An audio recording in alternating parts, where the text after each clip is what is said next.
exactly what he was supposed to. He's made his way to the final with, you know, some degree of razzmatazz and a bit of focus. Less has been on Ibrayev, apart from the audience. They knew. Every time he stepped onto the mat, they were all over him. So here we go, the final of the under 60 kilo category, World Championship final. Not much that Mr. Wango Chiao could do about the handshake. I know that they, the IGF don't like that. They just want to see a bow, get on with it. So no hand slap, that was banned a long time ago. But on this occasion, Mr. Huang, the referee, thought, not much I can do about it. I'll leave it. I think if he penalized, he might cause a riot in here. I think for his own health, it was probably a good idea to just let that one go. I suspect a slow start as both fighters settle, and then one decides, okay, I'm going for it. I wonder who's going to go for it first. Smetov looked drained at the end of his last contest. Ibrayev looked wonderfully composed and just, yeah, he had a degree of composure about him. But there was another look as he stood in the tunnel there. I'm just trying to find the right way of describing what was at ease. He was at ease coming into the arena. Smetov had an air of, people expect me to do this about him, you know? We'll see how it goes. Well, Smetov getting to this point, I think, at the weight of the world versus Ibrayev did not. And so I would figure if Smetov, by getting to this point, and he knows who he's fighting, might be actually slightly more relaxed. But who knows what goes through these guys' heads walking to the final of a world championship at home.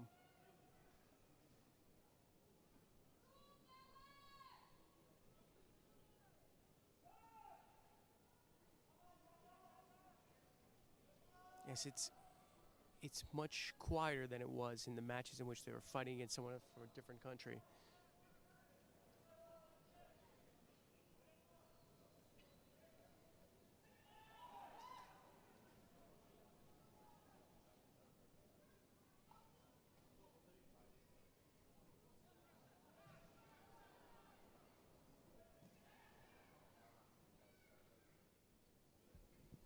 Yeah, one of the teams said that the difficulty in having both fighters from the same country in a home final was that although you were going to have a big crowd in, they weren't going to be partisan to one or the other, because they would have supported whomsoever got to the final against whoever it was, but they can't support, you know, one against the other here because you haven't got the kind of personal things. They would just wanted to see someone from Kazakhstan, and you've got this reserved air at the moment where they're just watching the judo, waiting for something to explode, and then, you know, maybe we'll get some atmosphere in here, but it's rather it's subdued, to put it mildly.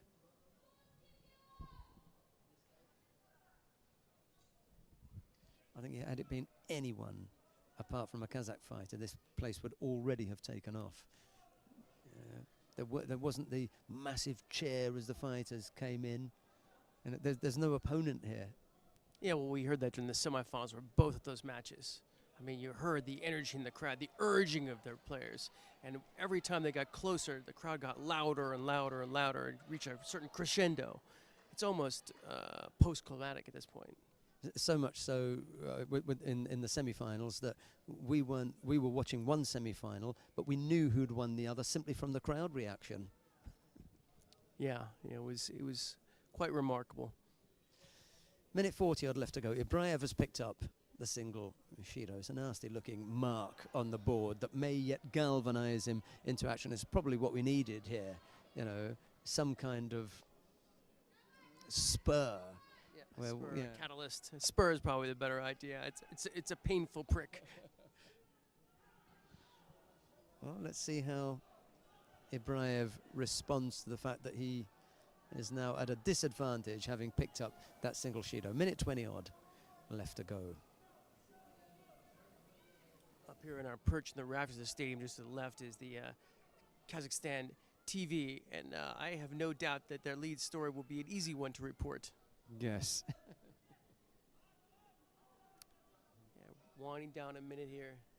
As Sheldon was saying, I think someone's going to have to take a chance. Ibrayev went in with some stepping wazo. It's not so good, and Smetov might have a chance to finish things up here.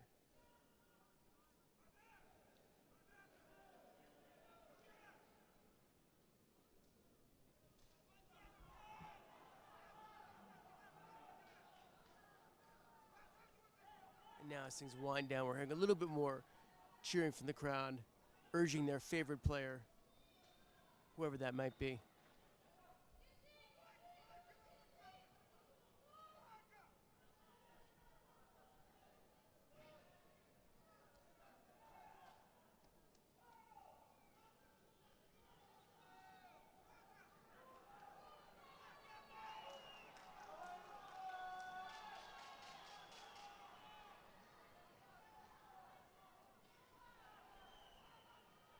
Smetov continue to attack. I think he's just trying to lock this one up.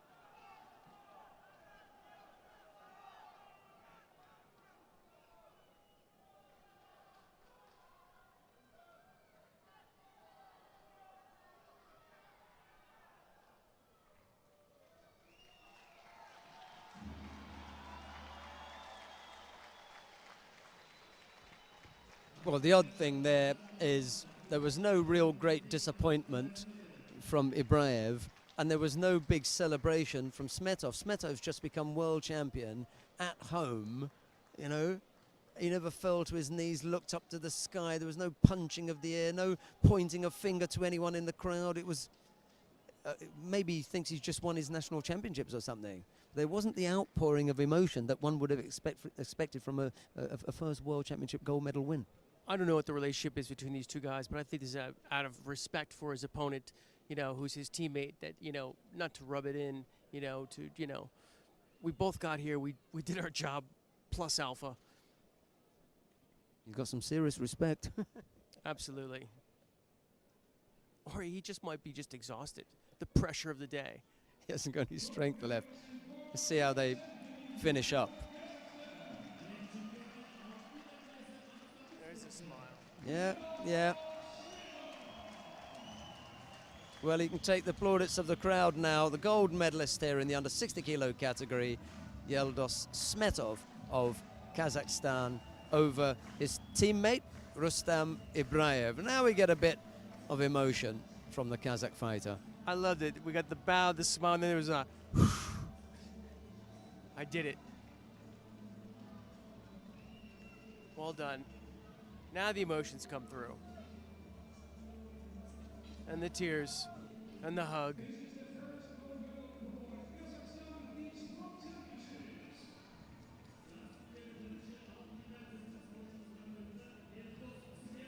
Well, people were talking about Maxim Rakov in the under